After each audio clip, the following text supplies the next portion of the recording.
we finally see the Mudita Kompakt in action, and more importantly, in hands. With the release of the Mudita Kompakt Kickstarter campaign, we have a lot of additional information about the device, and we also have a design validation test video. In this 1 minute and 40-second video, we have a lot of information about the device, but more importantly, we can actually see the device in hands and how it will look. As far as the software is concerned, we have to keep in mind that this will continue to evolve. According to the project page, they're currently in the system adjustments and optimization phase, so some of these aspects of the operating system may change, but we can still take a look and see what they have to show us. Now, in the opening image of the video, we can see the device in hands. We can see the size, and this gives us an idea of how it will feel in our hands as well. I noticed that the top and bottom bezels are a bit thicker. This design kind of reminds me of the old iPhone designs. Remember the top and bottom bezel, but of course there's no home button in this device. Now we can see in the first images that there is a login and a password is being entered. Keep in mind this device will also have a fingerprint reader, so hopefully we won't have to enter the passcode each time we open the device. Next, we get a demonstration of the navigation buttons as well as the control panel button. Now, this button is unique to the Mudita Kompakt and allows you to quickly access the control panel. So here you can adjust the sound and the brightness as well as the connectivity. As you can see, the menus switch quite quickly.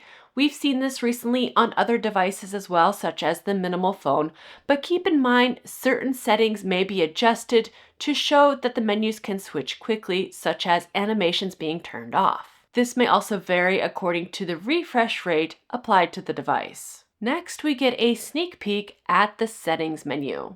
We can see on the right-hand side that there is a scroll bar, so we don't have a view of all of the settings on this device, but we can see the standard settings appearing here. I'm really curious of what's inside certain menu options such as the display settings.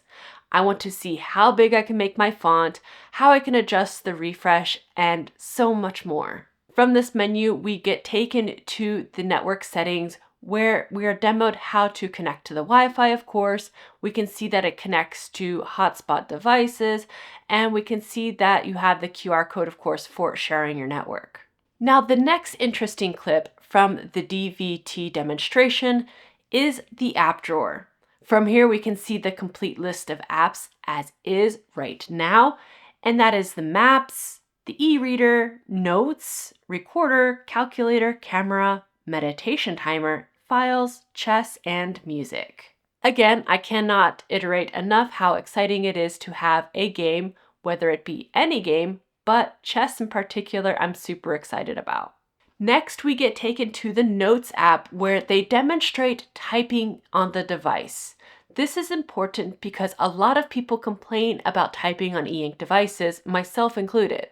I have a Books Palma, and when I type on it, it refreshes quite often, but I generally have the high refresh settings on, and this will refresh more often to get rid of ghosting. Now, typing on my Amazon Kindle, for example, is also a slower experience.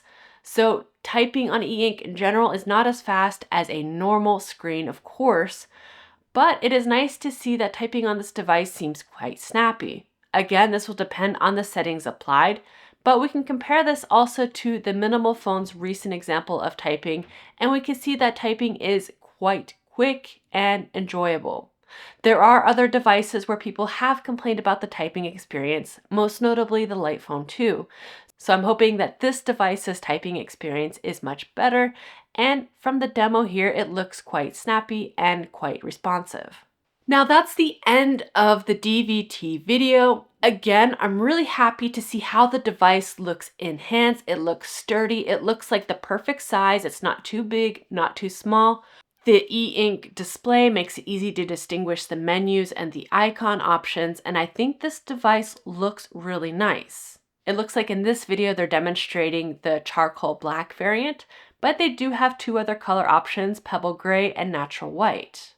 I really can't wait to see those colors demonstrated as well, as well as the progress of the system adjustments and optimization to see how the operating system will go further. Now, as we saw with the launch of this Kickstarter, a lot of information has been put out there. And if you have any questions or want to know more about the device, I really highly suggest checking out the Frequently Asked Questions tab in the Kickstarter campaign. What do you think about this DVT demonstration? And what do you think about all the additional information coming out about the Mudita Kompakt? Let me know down below. If you're interested in backing the Mudita Kompakt on Kickstarter, I'll remind you that I have an affiliate link below that is no additional cost to you, but really helps support this channel and enables me to make better content for this channel. Thank you so much for watching and see you soon.